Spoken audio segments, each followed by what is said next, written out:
हरे Krishna. Gita wisdom series में आप सभी का स्वागत है। हमने पिछली बार देखा 9th चैप्टर और उसके बारे में हमने पूर्ण वर्णन किया किस प्रकार से वो 9वां अध्याय इतना महत्वपूर्ण अध्याय था। और उसमें हमने जाना कि कैसे पूर्ण पुरुषोत्तम भगवान श्री कृष्ण के भक्ति तत्व के बारे में वर्णन किया गया है और उनके विभूतियों को जानने का प्रयत्न कर रहे थे अर्जुन। तो 10वें अध्याय में पूर्ण पुरुषोत्तम भगवान श्री कृष्ण उनके ऐश्वर्य विभूति जो ऑपुलेंस है उसके बारे में वर्णन है। देखिए, गीता के 18 अध्याय में से सबसे बड़ा जो अध्याय है वो 78 श्लोकों का आखिरी 18वां अध्याय है। सेकेंड चैप्टर 72 वर्सेस का था। अन्य अध्याय जो हुए अभी तक कुछ बड़े थे। ये जो है 42 वर्सेस वाला चैप्टर है, 42 वर्सेस का चैप्टर, जो कि चौथे अध्याय भी इतना ही बड़ा है। इसको 4 विभाग में हम डिवाइड कर सकते हैं इस पूरे चैप्टर्स को। 1st to 7th पूर्ण पुरुषोत्तम भगवान श्री कृष्ण के बारे में किस प्रकार से हम जान सकते हैं कि ये जान सकते हैं कि उनको जानना मुश्किल है, इसके बारे में वर्णन है। और वो सभी के कैसे मूल है, उगम है, how is source of everything, उसके बारे में वर्णन है। 8 से 12 के बीच या 8 से 11 के बीच रामानुजाचार्य बताते हैं कि कैसे ये चतुश्लोकी भागवतम में, भागवतम जैसे चतुश्लोकी भागवतम है, भागवत में ब्रह्मा जी द्वारा कृष्ण जो ब्रह्मा जी को बतलाते हैं, उसी प्रकार चतुश्लोकी भगवत गीता है जो पूर्ण पुरुषोत्तम भगवान श्री कृष्ण अर्जुन को बतलाते हैं और एसेंस है पूरे भगवत गीता का। यह श्लोक क्रमांक 8 से 11 के बीच में आता है। 12 से 18 के बीच कृष्ण के सुप्रीम पोजीशन को अर्जुन एक्सेप्ट करते हैं, उसको मानते हैं। और 19 से 42 के बीच कृष्ण अपने विभूतियों के बारे में बताते हैं। कृष्ण अगर अपने स्वयं स्वरूप को दिखा रहे हैं, सच्चिदानंद स्वरूप को, तो उनके विभूतियों के बारे में वर्णन करने की आवश्यकता क्या है। और 11वें अध्याय में तो विभूतियों को वर्णन करते विराट रूप का भी दर्शन कराते हैं। विराट रूप के बारे में हम डिटेल में जानेंगे थोड़ी देर के बाद जब इसका वर्णन आएगा विभूतियों का। परंतु हम यहाँ पर यह जानने का प्रयत्न करें कि 4 बेसिक डिविजन्स में पूरा चैप्टर है और ये अध्याय मुख्यतः ये बतलाने का प्रयत्न कर रहे हैं कि पूर्ण पुरुषोत्तम भगवान श्री कृष्ण को जानना कितना मुश्किल है और भक्ति के तत्व की महत्वता क्या है, वो श्लोक क्रमांक 8 से 11 के बीच है। और कृष्ण को जानना इतना आसान नहीं है। कृष्ण कहते हैं पहले श्लोक में कि महाभाव अर्जुन, आप मेरे प्रिय मित्र हो और प्रिय सखा हो, इसलिए मैं आपको जो अभी ज्ञान देने वाला हूं, प्रदान करने वाला हूं, वो सर्वश्रेष्ठ ज्ञान है जो मैंने पहले नहीं खाया। अर्थात ऐसा नहीं कि 9वें अध्याय 8वें अध्याय में 7वें अध्याय में वो ज्ञान नहीं है, परंतु पूरे कल्मिनेशन और एक साथ और एक फ्लो में प्योर भक्ति का एसेंस देने वाले हैं। और पूरे गीता के कंक्लूसिव स्टडीज में अगर हम ध्यान पूर्वक जानने का प्रयत्न करेंगे तो अर्जुन का जब भी रिएक्शन रहा है बाकी सब जो ज्ञान दे रहे कृष्ण, उसके प्रति परफेक्शंस के बारे में कभी बतलाया नहीं है।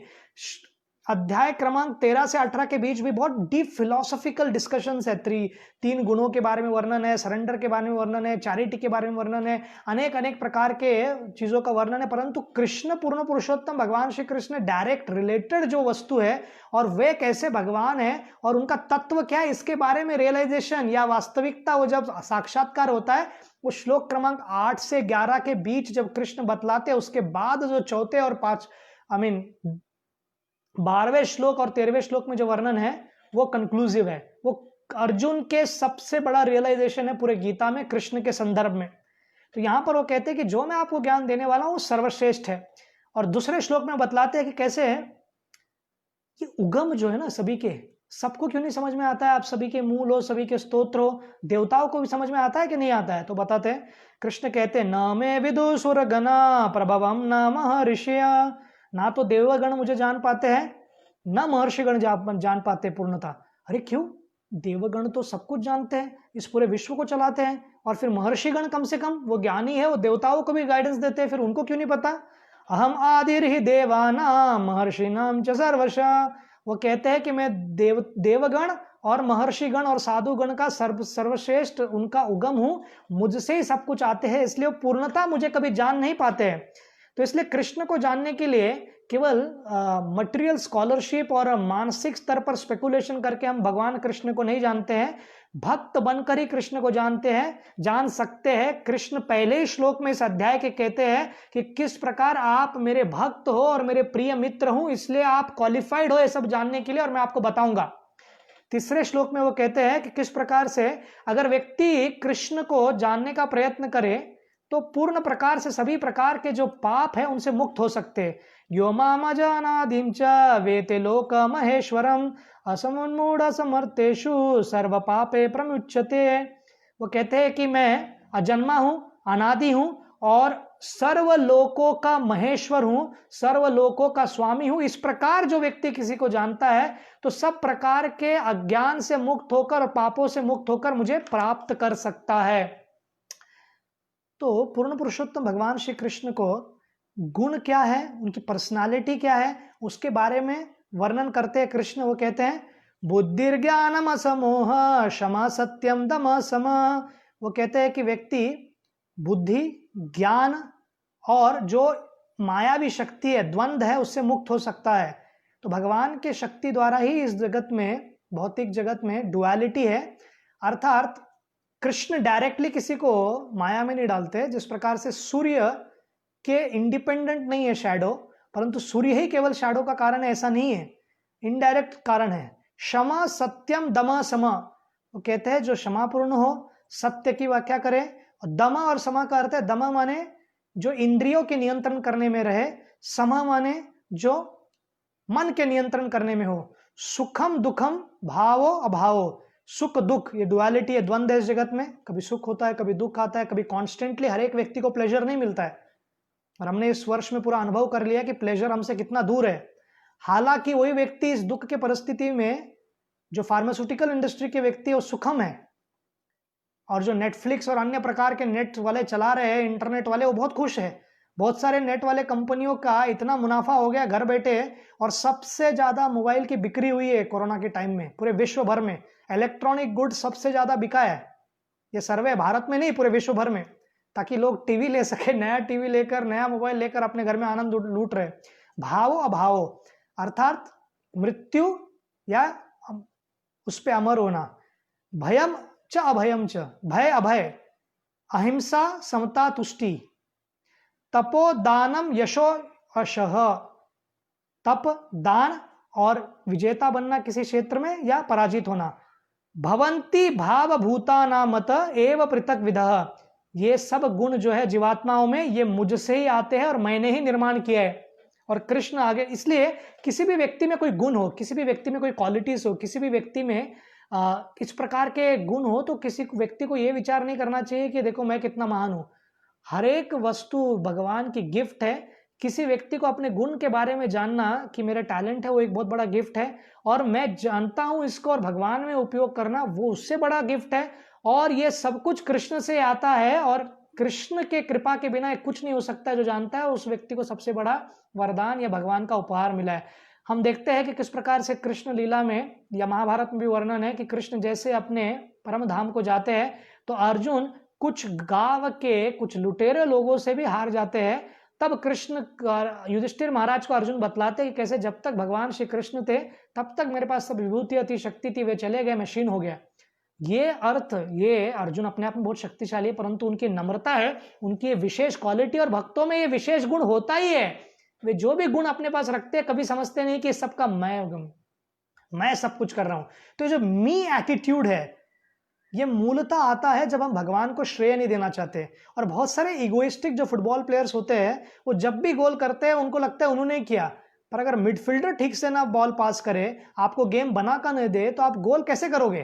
तो इसलिए समझने की आवश्यकता है कि हर एक व्यक्ति का कहीं ना कहीं योगदान होता है हमारे जीवन में, और पूर्ण पुरुषोत्तम भगवान का तो बिल्कुल रूप से है, हर प्रकार से है। छठे श्लोक में बतलाते हैं किस प्रकार से इस पूरे विश्व को जनसंख्या से कैसे भर दिया था पूर्ण पुरुषोत्तम भगवान श्री कृष्ण ने। और वे बतलाते हैं कि जैसे सप्त ऋषियों का वर्णन करते हैं और चतुष कुमारों का वर्णन करते हैं, ब्रह्मा जी के पुत्र, और उनके विभूतियों के बारे में वर्णन करते हैं। बतलाते हैं कि ये जो मनु है जिनके द्वारा मानव आते हैं और ये पूरे विश्व को पॉपुलेट करते हैं, वे सभी लोग उनके कृष्ण की निरंतर चिंतन करते हैं क्योंकि उनके हृदय में वास करते हैं। 7वें श्लोक में accepting Krishna's power leads to surrender. पूर्ण पुरुषोत्तम भगवान श्री कृष्ण के विभूतियों को जानकर व्यक्ति शरणागत हो सकता है। कृष्ण को आवश्यकता नहीं विभूतियों के बारे में वर्णन करना सदैव। जो शुद्ध भक्त होते हैं, जैसे कि वृंदावन के भक्त है, यशोदा माई को बलराम जी बार बार बताते थे कि परम पुरुष है, सबके उगम है, महाविष्णु के स्तोत्र है, फिर गर्भोदक्षाय विष्णु इनसे आते हैं, श्रीरोदक्षाय विष्णु इनसे आते हैं, सभी अवतार इनसे आते हैं। तो माँ यशोदा बलराम जी को कहती है कि सभी भगवान के अवतारों को मेरे घर में जन्म लेना था। माँ यशोदा विराट रूप को देखती है, उस विराट रूप में ब्रह्मांड भी है और कृष्ण के जो आध्यात्मिक विराट रूप है उसको भी देखती है, परंतु वो कहती है कि अरे लगता है मेरा नींद ठीक से नहीं हुआ है, मुझे क्या दिख रहा है, क्योंकि उनका शुद्ध प्रेम है। तो ब्रजवासियों को इसके देखने की आवश्यकता नहीं है, परंतु जो इम्पर्सनलिस्ट है, निर्विशेष निराकारवादी है, जिनको भगवान की विभूतियों को देखे बिना, उनके पावर को देखे बिना विश्वास निर्माण नहीं होता है, ऐसे लोगों के लिए ये 7वें श्लोक का वर्णन किया जाता है। और कृष्ण बतलाते हैं, एतम विभूतिम योगम च माम यो वेति तत्वतः सविकल्पेन योगेन युज्यते नात्र संशय। एतम विभूतिम योगम च, जो योग में जुड़े हुए हैं और मेरी ऐश्वर्य को जानते हैं, माम यो वेति तत्वता, जो मुझे तत्वता जानते हैं। तो कृष्ण को तत्वता जानने की आवश्यकता है। केवल कोई एक यदुवंश के एक साधारण व्यक्ति एक ग्वाल बाले थे और गाय चराते थे, ऐसा बात नहीं है। केवल कृष्ण को इस प्रकार ग्लोरीफाई करना कि रास रचाते थे, बस इतना ही था, प्रेम के पुजारी थे, ये प्रकार का जो तथाकथित मटेरियलिस्टिक पर्सपेक्टिव उनके ऊपर डाला जाता है, इसके ऊपर उठने की आवश्यकता है।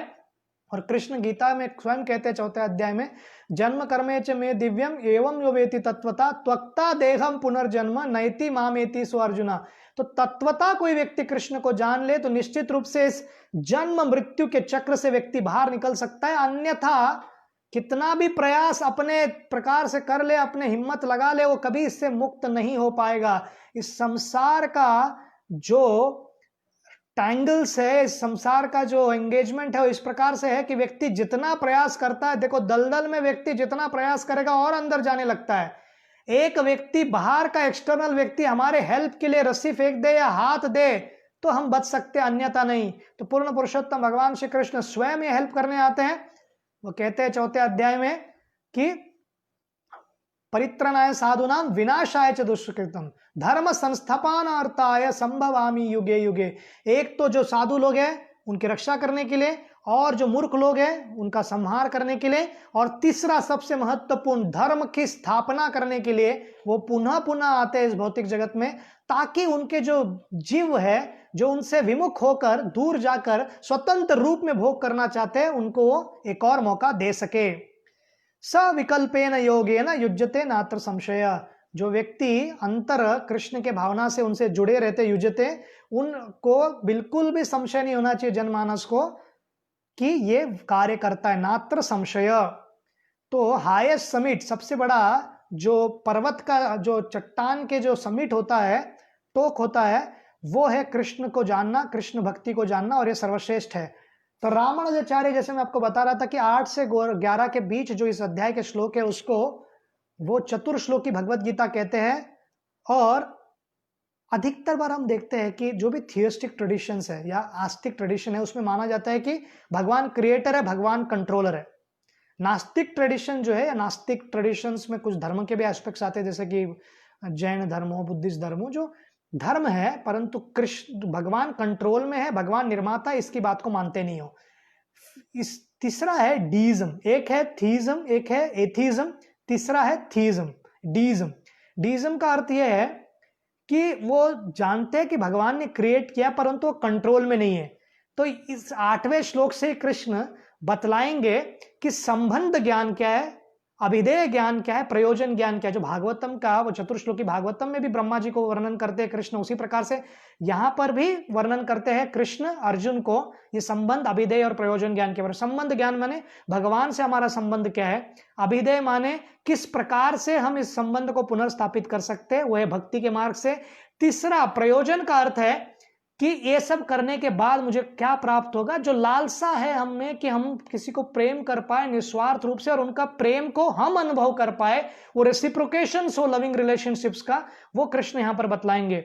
अहम सर्वस्व प्रभव मत सर्वम प्रवर्तते इति मत्वा भजन्ते मां बुध भाव समन्वित। वो कहते हैं अहम सर्वस्व प्रभव, मैं सभी जगतों का, इस सृष्टि का, आध्यात्मिक भौतिक जगत और सभी प्रकार के लोकों का और लोक जनमानस का मैं उगम हूं। मत सर्वम प्रवर्तते, और सब कुछ मुझसे आता है। कोई व्यक्ति लॉजिकली कहेगा अगर सबका वो ओरिजिन है तो बाद में फिर से रिपीट करने की आवश्यकता क्या कि मत सर्वम प्रवर्तते और सबका मूल मैं ही हूं। पहले कहते हैं सब कुछ मुझसे आता है और बाद में ये भी कहते हैं कि सब कुछ मुझसे आता है। तो सोर्स आप हो तो निश्चित रूप से वो अप्लाइड है, लॉजिकली ऑब्वियस है कि आपसे ही सब कुछ आ रहा है। कृष्ण इसलिए कहते हैं कि फर्स्ट में अहम सर्वस्व प्रभो का अर्थ है कि वो क्रिएटर है। मत सर्वम प्रवर्तते में प्रेजेंट कंटिन्यूस में जानता है, और कहते हैं कि वो मेंटेनर भी है, पालन करता भी है, वो मेंटेन करते इस भगवान, इस पूरे जगत को विष्णु के रूप में। तो पहला जो दो लाइन है, अहम सर्वस्व प्रभव मत सर्वम प्रवर्तते, ये संबंध ज्ञान है कि कृष्ण पूर्ण पुरुषोत्तम भगवान श्री कृष्ण कैसे इस पूरे जगत के निर्माता है, पूरे जगत के पालन करता है। तो हमारा संबंध क्या है, उनसे प्रेम, उनसे संबंध स्थापित करके उनकी सेवा करने की इच्छा होनी चाहिए। अभिधेय क्या है, भक्ति मार्ग, इति मत्वा भजन्ते माम।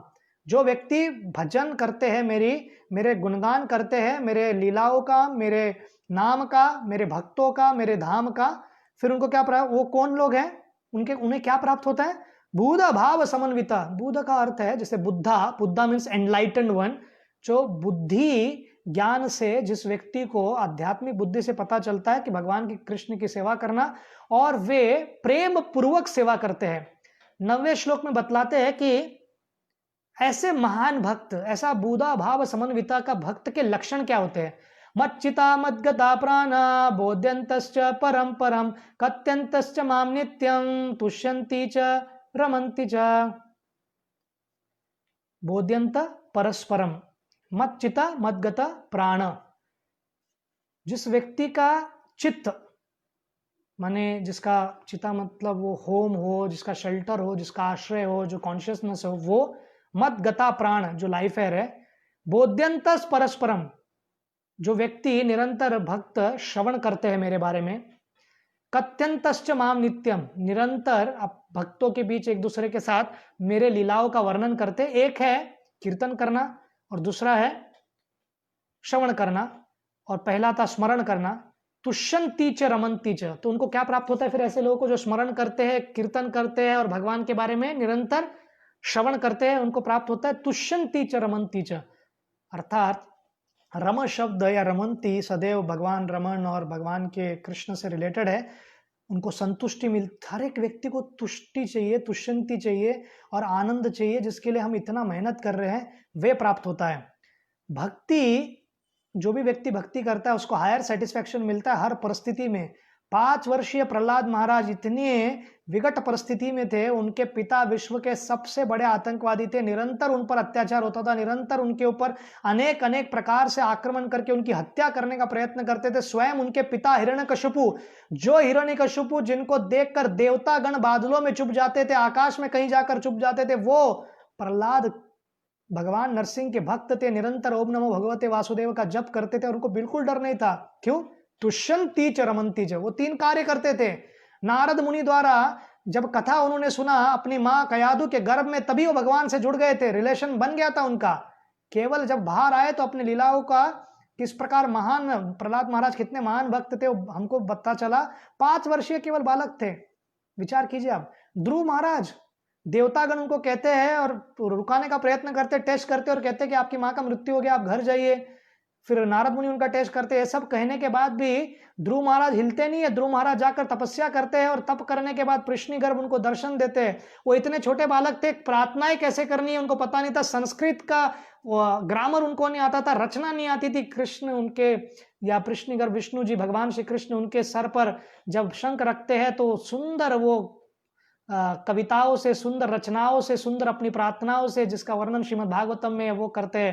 तो देखो, भक्त जो होते हैं किसी भी परिस्थिति में क्यों ना है, वो कृष्ण का स्मरण करते, इसलिए तुष्यन्ति च रमन्ति च। अब कोई व्यक्ति कहेगा कि ये जो एक्सपीरियंस है तुष्यन्ति च रमन्ति च, वो कैसे मिलता है किसी भक्त को, कौन देता है? वो अपने आप आता है? कैसे आता है? 10वें श्लोक में बतलाएंगे कि कैसे ये सब कृष्ण प्रदान करते हैं। तेषाम सतत युक्तानां भजतं प्रीतिपूर्वकं ददामि बुद्धि योगम तम येन माम उपयन्ति ते। जो व्यक्ति, तेषाम सतत युक्तानां, जो भी व्यक्ति, जो भी भक्त मेरे निरंतर भक्ति में लगे रहते हैं, निरंतर मेरा नाम जप करते हैं, भजतं प्रीतिपूर्वकम, वो किस प्रकार करते हैं? केवल एक्टिविटी नहीं, केवल रिचुअल नहीं, घुमाया 10 बार आरती, ये विधि हो गया, सत्यनारायण का पूजा जब भी रहता है, हमारे घर में बुलाया जाता था किसी पंडित जी को, तो टाइम लगा लेता था, बोलता था 25 मिनट में कर दूंगा, 40 मिनट में कर दूंगा, 1 घंटे में कर दूंगा, आप बताइए कितने समय में करूँ, इतने समय में इतना पैसा लगेगा, ऐसे सब बोलते थे वो। तो ऐसे केवल पैरेट की तरह बोलने, ये जो कार्य कर रहे हैं उसको पूरा रिस्पेक्ट है, परंतु वो केवल रिचुअल हो जाता है। यहां पर क्या है, भजतम प्रीति पूर्वकम, प्रेम पूर्वक सेवा कर रहे थे। शबरी प्रेम पूर्वक रोज उस रास्ते को साफ करती थी, रोज उस रास्ते में फूल को बिछाती थी, क्योंकि उनको पता था आज नहीं तो कल राम जी आएंगे। मातंग ऋषि उनके गुरु कह कर गए थे ब्रह्मलोक की ओर पलायन करने से पूर्व या जाने से पूर्व, तो निरंतर रोज झाड़ू मारती थी, रोज फल को जमा करती थी, रोज सजाती थी, आज आएंगे राम, आज आएंगे राम। अरे कई वर्ष बीत गए तो कोई व्यक्ति डिसअपॉइंट हो जाएगा और कहेगा कैसे, परंतु उनमें क्या था, भजतम प्रीति पूर्वकम, लविंग रिलेशन, लविंग सर्विस था उनका। केवल किसी ने बोला है करके नहीं कर रहे थे, उनके गुरु ने बोला था, निश्चित रूप से उसका पालन कर रहे थे, परंतु प्रेम था उनको भगवान के प्रति। ददामी बुद्धि योगम तम, कृष्ण कह रहे हैं मैं उनको बुद्धि देता हूं, इनफैक्ट वो इंटेलिजेंस देते हैं, वो कला देते हैं, किस प्रकार आप कर सकते हो, किस प्रकार आपकी सेवा होगी। ये नमाम उपयंतिते, और उसके कारण ही व्यक्ति उन तक पहुंच सकता है भक्त। तो Krishna gives us intelligence to reach to him. So सब कुछ कृष्ण प्रोवाइड कर रहे हैं। कृष्ण की भक्ति करनी है, कृष्ण बुद्धि भी हमको देते, कृष्ण फैक्टर्स देते, कृष्ण विभूति देते, कृष्ण कला देते, कृष्ण टैलेंट्स देते। तो क्यों ना हम हम्बल बनकर, क्यों ना हम नम्र बनकर उनकी सेवा करें।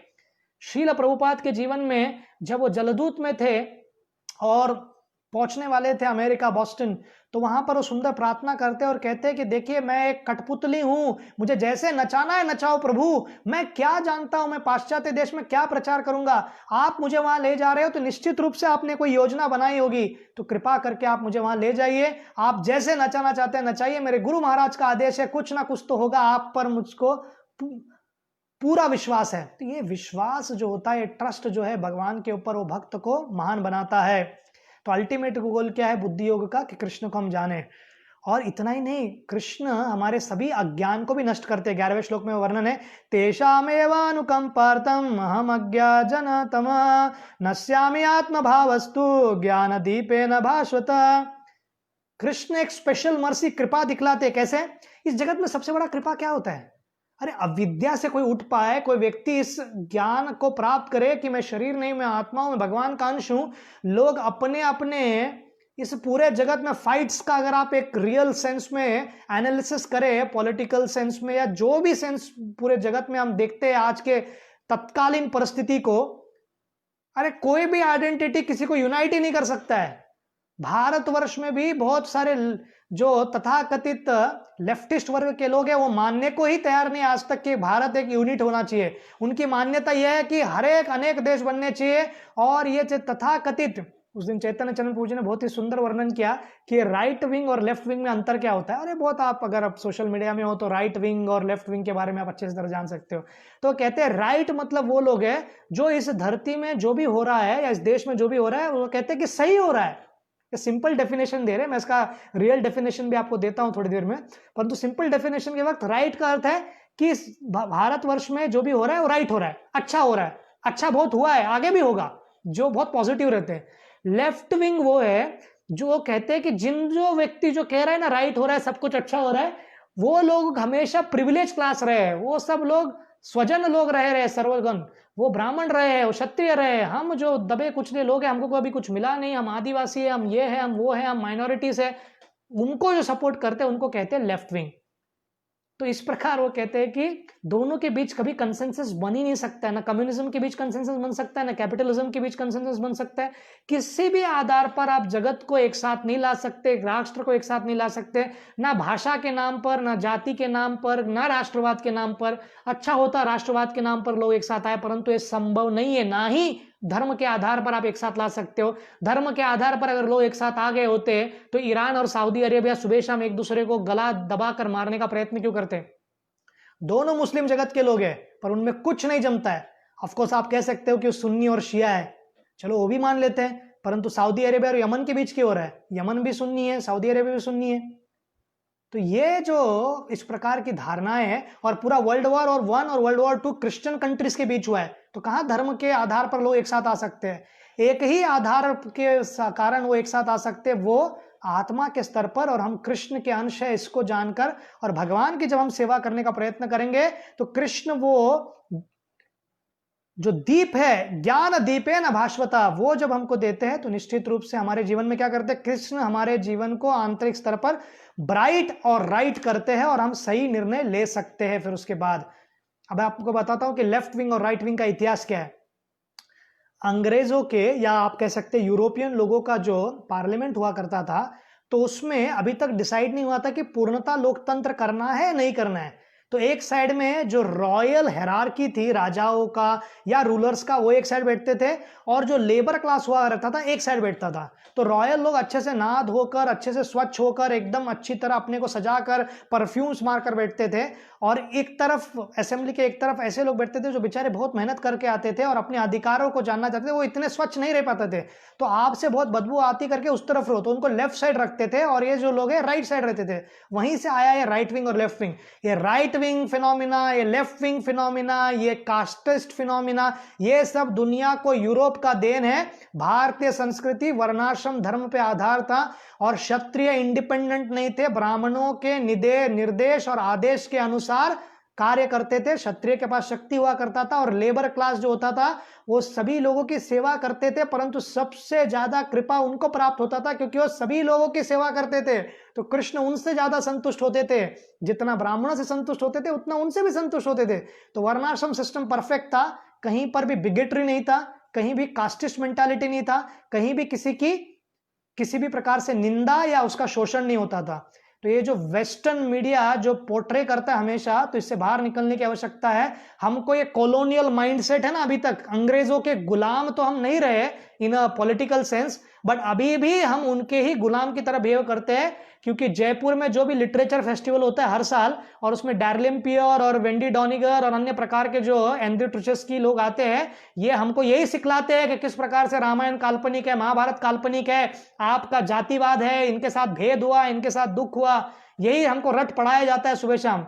तो कम से कम इस कॉलोनियल माइंडसेट से बाहर निकलते हैं, स्लेवरी से बाहर निकलते हैं, और भारतीय सभ्यता को गीता के आधार पर समझने का प्रयत्न करते हैं। तो ये 4 एसेंशियल वर्सेस को जानने के बाद पूर्ण पुरुषोत्तम भगवान श्री कृष्ण उनको, फिर अर्जुन का रियलाइजेशन, मैंने आपको कहा ना कि कैसे अर्जुन का जो रिएक्शन होगा कुछ भी सुनने के बाद, टीचर कितना भी महान होने दो, विद्यार्थी को कितना समझा भैया। तो विद्यार्थी कंक्लूजन देते हैं 12वें और 13वें श्लोक में। अभी 12वें श्लोक का हम पहले वर्णन करेंगे। क्या कहते हैं कृष्ण के बारे में, कौन है भगवान, इस प्रश्न का उत्तर इधर मिल जाता है। परम ब्रह्म परम धाम पवित्रम परमं भवान पुरुषम शाश्वतम दिव्यम आदिदेवम अजम विभुम। ये 12वां श्लोक एंड कर देता है सभी प्रकार के स्पेकुलेटिव माइंडसेट को, मायावादी लोगों का, निर्विशेष निराकारवादी लोगों का। अर्जुन कह रहे परम ब्रह्म, तो ये मायावादी लोगों का हमेशा आया इंप्रेशनिस्ट लोगों का रहता है अहम ब्रह्मास्मि, दैट्स परफेक्ट, ठीक है, हम शाश्वत है, हम ब्रह्मास्मि, ठीक है, पर हम अहम परम ब्रह्मास्मि कभी कोई कहता है क्या? तो यहां पर अर्जुन कह रहे परम ब्रह्म, परम धाम, यह उनका एबोर्ड, पवित्रम शुद्धता, परमम भवान, वो कहते हैं कि मैं कैसे सत्य हूं, एब्सोल्यूट ट्रूथ हूं, पुरुषम शाश्वतम, ऐसा नहीं कि 5000 वर्ष साल पहले ही मेरा जन्म हुआ है, उसके पहले मैं एग्जिस्ट नहीं करता था। वो कह रहे हैं मैं शाश्वत हूं, और मेरा शरीर इस जगत के शरीर जैसा नहीं, वो दिव्यम है, आदि देवम, और सभी देवों के देवता है, वो अजम है, अजन्मे है, और विभु में। तो अजन्मे है, तो फिर वो जन्म कैसे लेते हैं यशोदा माता के गर्भ से, या देवकी माता के गर्भ से, या कौशल्या माता के गर्भ से? उनकी दिव्य लीला है, जन्म कर्मेच में दिव्यम, तो उनके दिव्य जन्म और कर्म को जो जानता है, और वो सदैव भगवान है। जब वो प्रकट भी होते हैं देवकी के गर्भ के बाहर, तो चतुष्भुज के रूप को भी दिखलाते हैं, और उनको फिर वो बच्चे के रूप में प्रकट होते हैं। तो इस प्रकार हमको समझने की आवश्यकता है कि कैसे पूर्ण पुरुषोत्तम भगवान श्री कृष्ण हर परिस्थिति में भगवान है। तो कोई व्यक्ति कहेगा ठीक है अर्जुन कृष्ण का मित्र है, हाँ अर्जुन तो मामा का बेटा है, तो इसलिए ऐसा बड़ा बड़ा बात कर सकता है, या बुआ का बेटा है अर्जुन के, कृष्ण के, और इनका रिलेशनशिप है क्योंकि कुंती देवी कनेक्टेड है वृष्णि से, इसलिए वो सब कह रहे हैं। ऐसा नहीं है, वो बतलाते हैं, केवल मैं नहीं बोल रहा हूं, कौन कौन बोलता है, नारद, असित, देवल, व्यास, नारद मुनि ब्रह्मा जी के शिष्य, असित, देवल, और वेदों के निर्माता शिल वेद व्यास, ये सभी लोग कहते हैं कि आप ही पूर्ण पुरुषोत्तम भगवान हो, कृष्ण ही पूर्ण पुरुषोत्तम भगवान है। और इन सब के पहले आने वाले ब्रह्मा जी कहते हैं ईश्वरा परम कृष्ण सचिदानंद विग्रह अनाधिर आधिर गोविंद सर्व कारण कारणम। तो कृष्ण भी कहते हैं हम सर्वस्व प्रभु।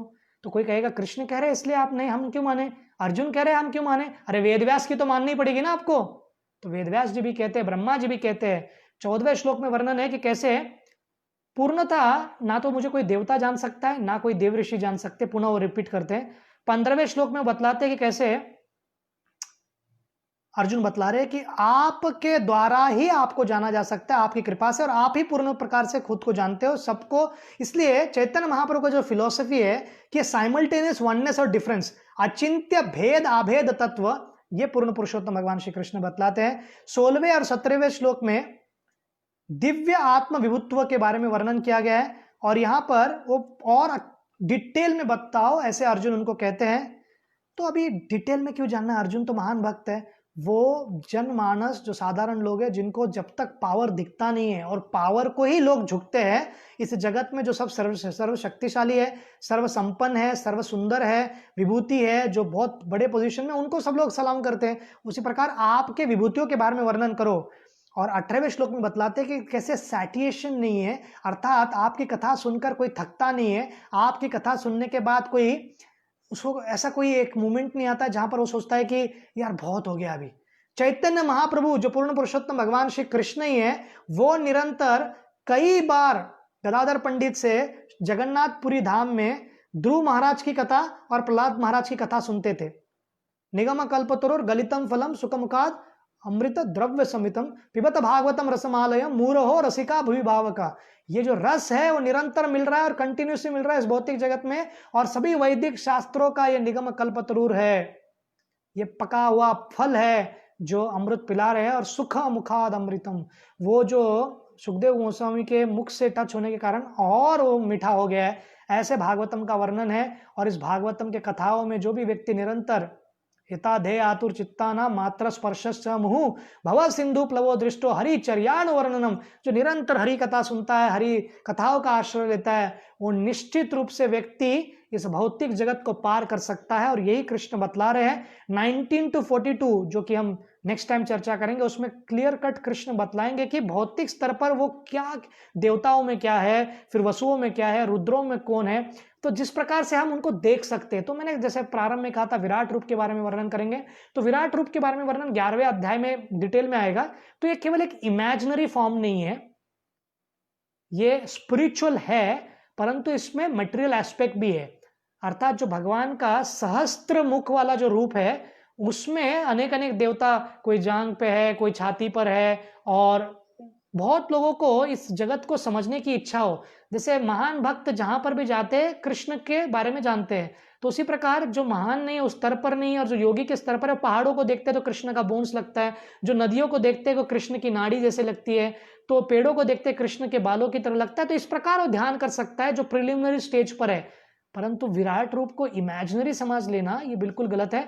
इमेजिनेशन करना वो इमेजिनेशन है, परंतु विराट रूप कृष्ण इस जगत में मैनिफेस्ट करते, अनमैनिफेस्ट करते, जैसे इस भौतिक जगत को बनाते हैं और फिर अनमैनिफेस्ट कर देते हैं, उसी प्रकार हम यहाँ पर देखते हैं कि विराट रूप के बारे में हम 11वें अध्याय में डिटेल में होगा। परंतु यहाँ पर हमने देखा आज कि कैसे पूर्ण पुरुषोत्तम भगवान श्री कृष्ण की भक्ति करनी सर्वश्रेष्ठ है, और वो कैसे करना है, भजतम प्रीति पूर्वकम, प्रेम पूर्वक करना, और निश्चित रूप से हम भगवान श्री कृष्ण को हम प्राप्त कर पाएंगे। और वो प्रीति प्राप्त करने का सर्वश्रेष्ठ मार्ग कलयुग में जो चैतन्य महाप्रभु ने दिया है वो है हरे कृष्णा कृष्णा कृष्णा हरे हरे, हरे राम राम राम हरे हरे। तो इस महामंत्र का अगर हम निरंतर जप करेंगे तो निश्चित रूप से हम परम ब्रह्म, परम धाम, पवित्रम परमम भवम, पुरुषम शाश्वतम दिव्यम आदि देवम अजम विभुम, तो इनके बारे में, कृष्ण के बारे में निश्चित रूप से हम जान पाएंगे। आप सबका बहुत बहुत धन्यवाद। हरे कृष्णा।